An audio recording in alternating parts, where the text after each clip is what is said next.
Hello, and welcome to another installment of the Pug's Thoughts in the Doghouse. I'm Pug, and here's what I'm thinking. Okay, so we've gone through comments from Seattle Seahawks fans, or fans who know about the what's happening with the Seahawks. These next few comments, the last comments of the week, are regarding the NFL draft in general. It's because of these comments why this set of videos is titled Thoughts from Football Fans, and not Seattle Seahawks fans, which I've said before. We'll start with Risen X Above. Risen X Above writes, I believe that there is a chance we get Jimmy Clausen, but only if he's available at 14, because I believe that Whitehurst is more of an insurance plan just in case our quarterbacks get injured.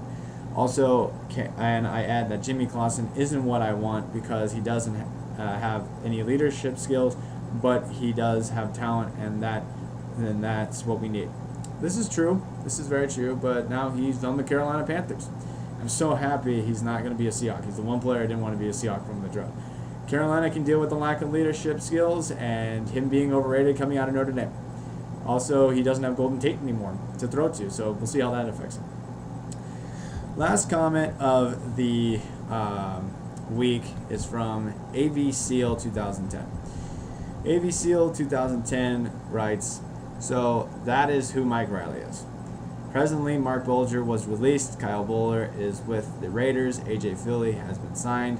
Sam Bradford is a 90% lock for the first pick.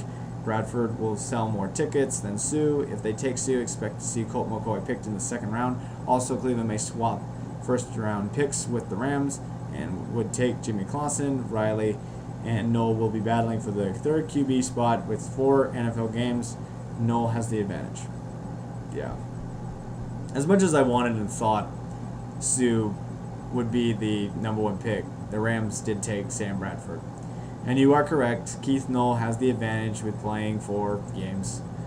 Man, and I was really hoping Cleveland would trade for the number 1 pick so Bradford could go to the Browns, particularly since Mike Holmgren really wanted him. And now Mike Riley's career is up in the air. Again. You know, but what I'm about to say is not directed toward anybody except the St. Louis Rams. I mean, this is going to show you how new I am to the Seattle Seahawks, because when I was growing up, they played in the AFC West, and I really started rooting and following them closely when they went to the Super Bowl. And I'm not one of those fans who jump off the bandwagon when team starts losing. No, the Seahawks are one of 8 teams I root for on a consistent basis. There are 8 teams that I root for, and they are in there. But I did follow them when I was growing up, and when they transferred to the NFC West, a hatred started to grow for the St. Louis Rams. They were the first team we had to pass in order to get the division title. I remember so many games that went down to the wire, and then the Rams went through this funk where they would play poorly throughout the first 3 quarters of the game, and then would wake up in the 4th quarter and steal victories. I mean, I didn't refer to them as the Rams or the Lambs. I referred to them as the St. Louis procrastinators, because they would wait until the very last second to get their work done. You know, I mean, the 2004 comeback against Seattle at Qwest Field and winning in overtime is a prime example of that. You know, they did not show up for 3 quarters, and then for the last 5 minutes, they stole the game from us. You know, the Rams have given me more pain than any other team in the NFL. I mean, they're more than the Kansas City Chiefs, more than the Denver Broncos, Oakland Raiders. I'll even go as far as the Pittsburgh Steelers, even though that was hard to watch.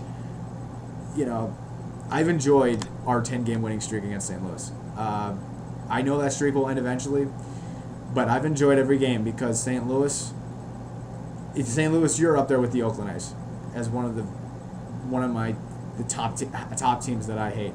You know, the Oakland A's have given me more pain in baseball than any other team in the major leagues. And now I have another reason to hate the St. Louis Rams. And you went with Sam Bradford, and you know, the guy only played 1 game last year. I mean, and this is one of the times where I really hate the statuses of sports stars. I mean, the fact that you can get hurt and miss work and not depend on Aflac insurance and still get a ridiculous contract is ridiculous. I mean, the average person cannot do that. I mean, the average person would have to work every day at their job and everything they do, and then either hope that they get promoted or a pay raise or hope that a position opens up, and then they would have to at least apply for it. And this bothers me on the personal, because right now I'm trying to find a career in the field of communications, and that's even trying my patience. Finally, you're not going with Mike Riley, and this is really disappointing to Central Washington University fans. I mean, I really thought that this was Mike Riley's one chance. As much as it would stink to see him wearing a St. Louis Rams uniform and competing against the Seahawks, it would have been great to see him play. I mean, I thought St. Louis was his one opportunity. They needed a quarterback. They were rebuilding, not going anywhere next year. Not many teams at the time were looking for a starting quarterback, in my opinion. And to be honest with you, I don't think a lot of teams knew about Mike Riley or know about him, and I don't think a lot of teams are looking at him. But he deserves an opportunity. And now, instead of using Keith Noll or Riley in the starting position, they'll be competing for the final spot. I mean, St. Louis, you screwed up again. I mean, I hope Riley wins that third spot, and I hope he proves everybody wrong.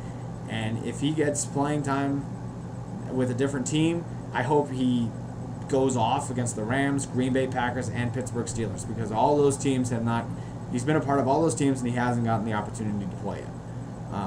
And if he stays the backup at St. Louis, that's great too. But it'll just be another Division II quarterback and a Division II player standing on the sidelines. I mean, and let me end by saying this: I know it's hard for Division II players to get any time in the NFL, but it has been done before. It's very rare, but it has been done before. Look at Kevin Boss from the New York Giants. He's a former tight end from the Western Oregon Wolves. A Central Washington University opponent. Look at Jerry Rice.